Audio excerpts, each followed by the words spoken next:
That's part two. We're moving on now to how to store and use herbs. Maybe wholesale supplies for us.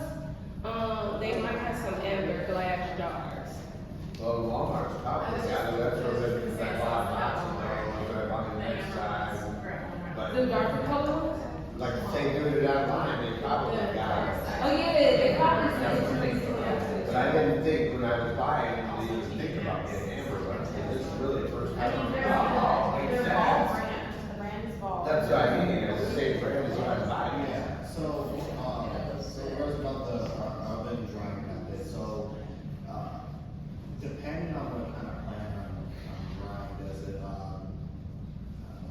let's say, for like the herb or for the flower, does it yield different results, like in a positive manner? Does it, or what's the most preferred, like? I'm gonna be being honest, for me, if you doing it for her and you want taste, oven drying is probably not the best decision. It's better with dry things, but if you're in a rush, I don't think there's nothing wrong with it. I would say oven drying on my preference is probably the lowest. Because it can take away the scent, the aroma, and also the taste of the herb. And then like if you're doing it for a flower, it might burn some of the chemicals or properties of the plant if it's not as strong, because you're burning it on a higher heat. Yeah, if you put flowers in the oven, I feel like it's safe to say they're gonna kind of all be a little bit brown. Yeah. Beige. Yeah. At the end of the day. Yeah. But it's, I mean, if you have a really good relationship with your oven and you know, like, you know when it's really hot or like when it's standard or like how long it goes, yeah, then maybe you'll be okay. It's like, cool down, baby. Just a little bit. And you have the time to right. You do have the time, right? You gotta stare at the oven. Yeah, because with smaller leaf things like oregano or marjoram and things like that, it will crisp up really easily. But like with juicier leaves like sage or cilantro or parsley, those will, because they have a lot of liquid in them still, those will take a little bit longer. Yeah, I sadly burned the mess out of my time. I was not paying attention. So yeah. Alright, so let's talk a little bit about storing herbs before we get to some of the fun stuff. So I know we talked a little bit about the difference between clear jars and amber glass jars. The most important thing is that you're storing your herbs in a cool, dark place, in a dry place, so like not in a kitchen cupboard, which I always make mistakes about. There's and that it's airtight. So not in like a Tupperware container or like an old butter container, in an airtight jar. Because that air, especially like Sylvia and I also were the same in that we prefer to leave our herbs, let them be for months at a time, if not a year sometimes. We want to make sure that it's airtight, that little spiders don't find their way in it, that mold doesn't find its way to grow inside. Repurposed jars are not a good idea, just jars for the seed. Oh, you can use repurposed jars. Like if it's a glass jar of peaches. Case jar, those are good. Yeah. Yeah, I use the Prego jar all the time. Yeah. Prego, I love that. Yes, that's a really good point. If you're using an old Prego jar, put some kind of barrier between it. So like you can use wax paper, you can use The seal. what's that called? Cheesecloth? Thank you. Cheesecloth. Some kind of barrier between the lid and the herbs. Especially because Prego soaks up all of the acidic juices of the sauce and it carries that smell of garlic. So if you're putting something like sage in there and you don't want your sage smelling like Prego, I would recommend putting a barrier. Well, you know, like, you get the little dry packs in it, I mean, should we like put a cracker in some things or something? Or generally, you don't have to worry about keeping it dry after the fact. So with my herbs, when I did my time, only with powdered herbs, like when I turned it into powder, I added a little salt. And not salt for taste, salt because I was using a repurposed seasoning container, and so I did add salt, but that was to my powdered herbs. So salt would help keep it dry, it will take the water I would think so. I was with my experiences because I was nervous. With that, I put a little salt in, but I have not seen moisture grow in that container at all. I just remember as a kid, it seemed like grandma always put the unsalted saltines in. But it didn't have salt on it, it had to be the unsalted one, so I didn't really eat none of the. Grandmas are usually right, so I'm not gonna doubt that at all. Something you can do too, though, if you're worried about the ventilation or if you don't feel like you really tried it, is again like to put a little layer and just take the lid without the other lid, the rim of the lid, and just tie it on. Is that wax paper or Yes, something? this is wax paper. This is parchment paper. And this is what I'll do if I'm doing like a really lazy, slow method of drying the herbs, and then so I'll leave it somewhere cool and dark and dry, and I'll just kind of shake it every once in a while. Nothing's gonna happen to it. It just maybe in theory gives it a little bit more ventilation before then you really seal it with the actual lid. And you would do that after drying it, but just like if you wanted to make sure it was super dry? Yes. Okay. Yeah, so if you're not super sure about it, if you maybe did a drying for like a couple days and you're like, this feels crispy enough, I'm gonna put it in a jar, but you're still not super sure, that's a really good method to use. And then add some little sprinkle of salt, is that what it sounds like? Yes, I think with my powder herbs, I had to sprinkle a little bit of salt. Just with the herbs, just, okay. Yeah. Right. And I think so the second point, try not to store them in plastic bags. We always recommend using a glass jar, kind of hanging them up in a low traffic area.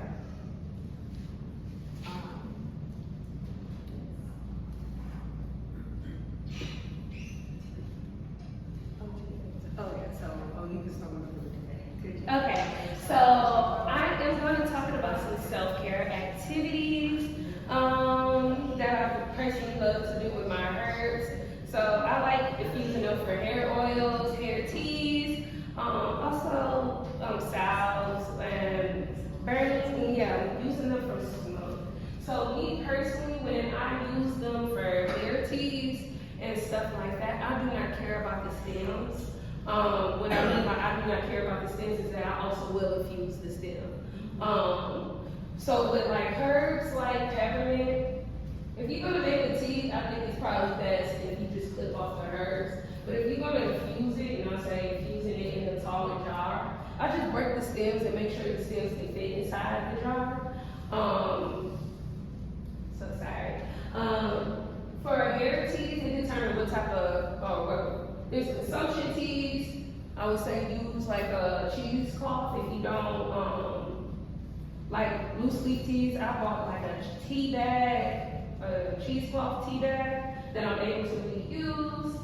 Or those like little metal strainers Yeah. that people put teas in. I know it's not natural, but when you buy the garlic in the store, you get the 3 bulbs of the little thing. Those bags are great. You can stick your hand right in, tie it right off. Oh, you use that? That's pretty cool. Oh, you know, might put microplastics, but I would be a little bit worried about pouring boiling water on top of that, but that is just me. Yeah. Something about teas too, though, and people always ask me these questions, I make a lot of teas, is if you're somebody who loves fresh peppermint tea, I would just literally like this, just boil it in a huge vat of water. You don't need to dry it, wait a couple weeks, blend it up, store it, put it in a bag. If you just want straight up peppermint tea, boil this whole plant. You can rinse it off like Sylvia taught us how to do. Put it in a big, put it in a big pot of water. That's a hot infusion. People also kind of just lay it in a jar of water and put it under the sun, the moon, if you want solar, lunar infusions, whatever your spiritual vibe is, there's lots of ways to do it. Moon water. The size of the leaf also doesn't super matter. You had some really great questions about the powders. So if you want, what I was recommending is if you're grinding up herbs, they're fine, and you want to put it in soup, that's when I would super powder it because it's easier for the soup and the broth to like absorb all of that goodness.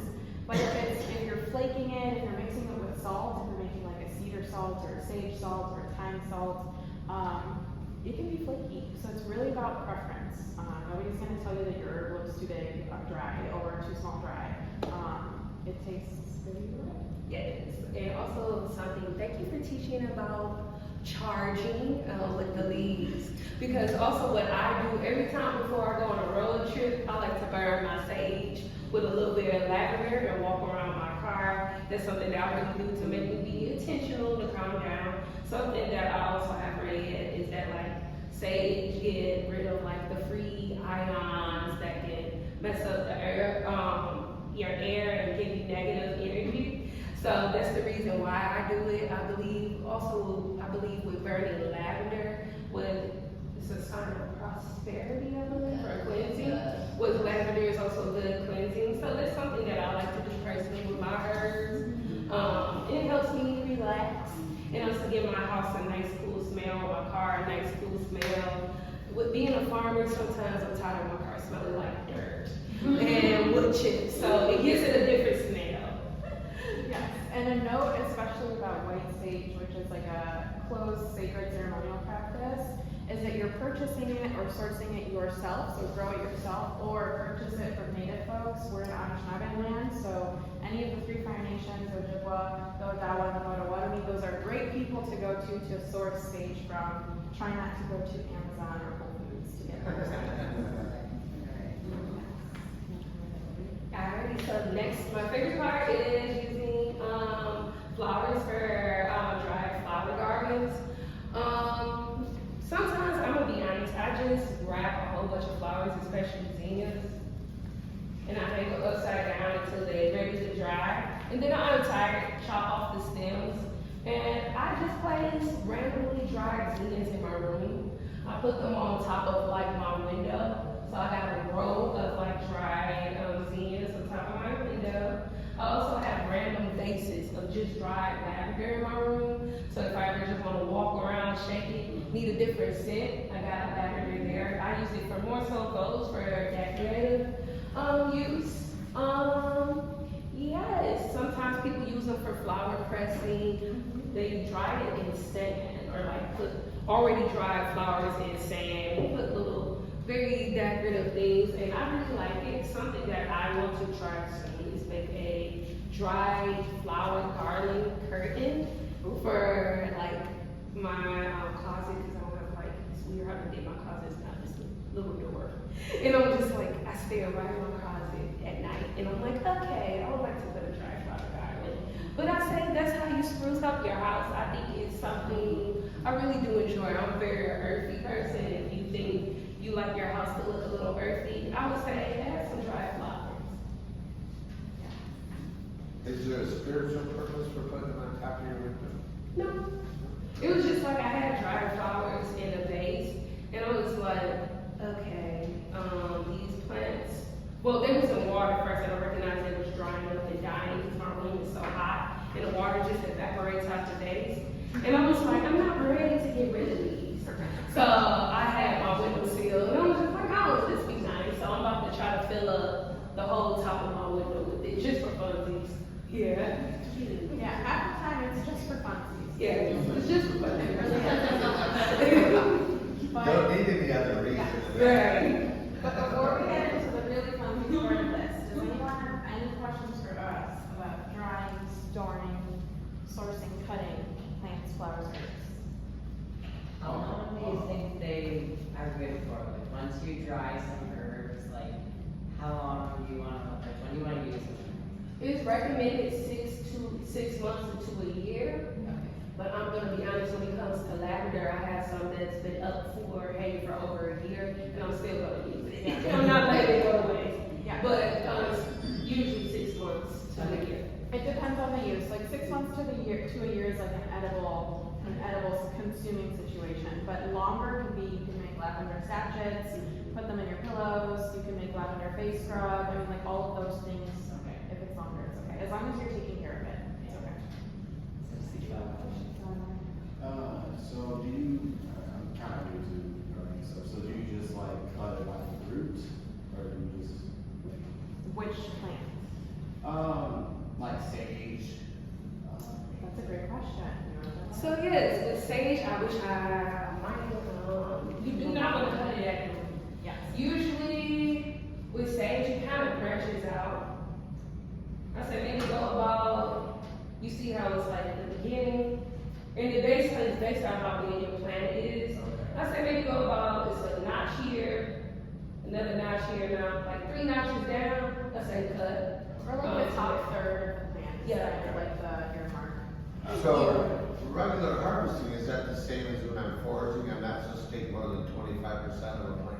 So when, Go for it. it determines like if you no longer, like if it's an annual plant, if you wanna chop it all the way down, cool, but if you know it's a perennial, do not cut the whole plant down. It's definitely good that you prune it, but you never want to cover, like, my thing is always, I heard, leave like a third, leave a third of the plant still there. Yeah, it's like, it's the rule of thirds. If you take the top third, you leave a third.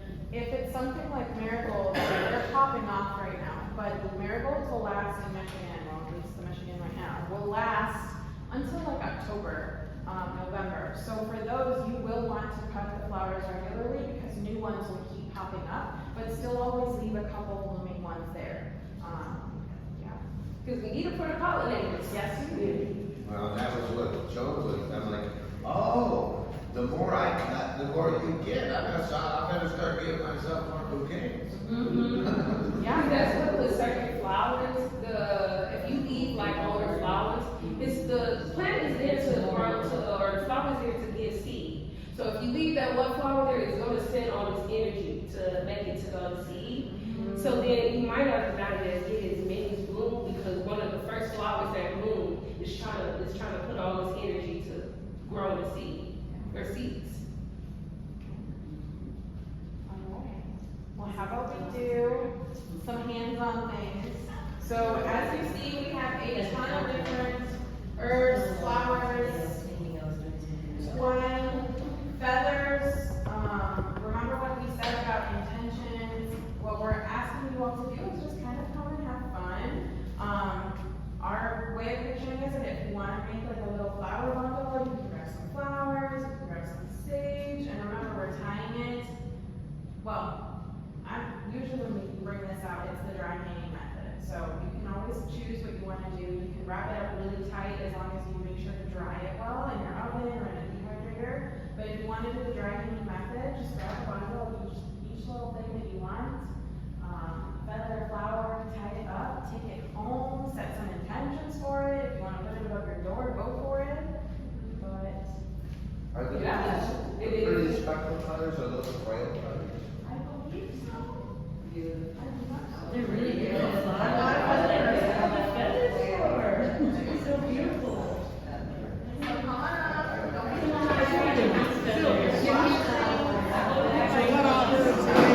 So I got some time, some mint, some sage, I got a lot of sage, and some parsley.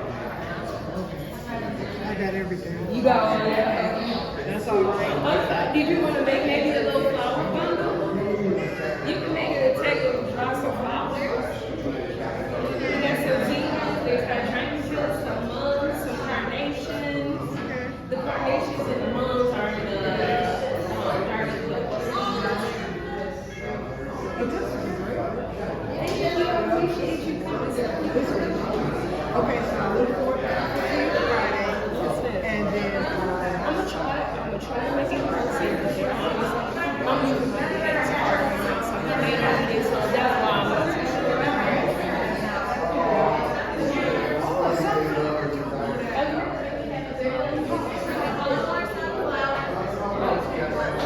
I hear you can eat things. Now, borage, can you dry borage? Because you know, borage is edible, and I was thinking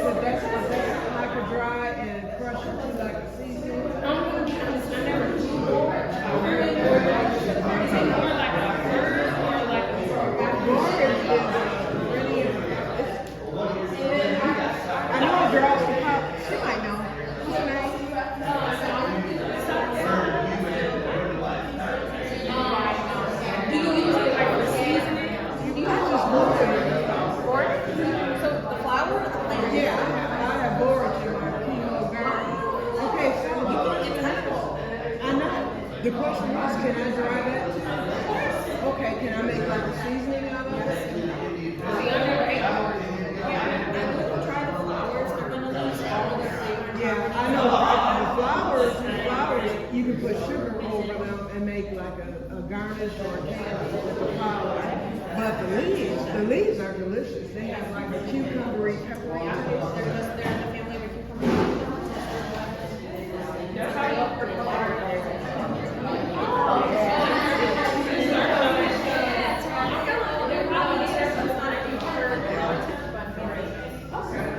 Now, will this No, it was not. It had to still be on. For it to develop seeds.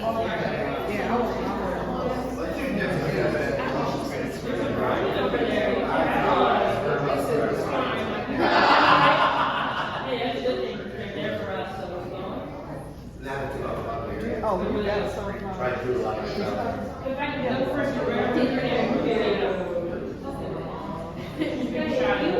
And, so we are about to do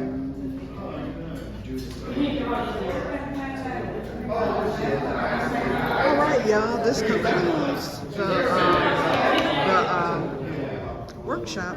It was really nice, and so I hope that you all can hear some of the things that we can use the flowers and things for. So right now, they're getting flowers and herbs, and they're making bouquets to take home. I have most of the herbs. I don't have the flowers, but I don't want any. So, yep. So I'm getting ready to head on out of here.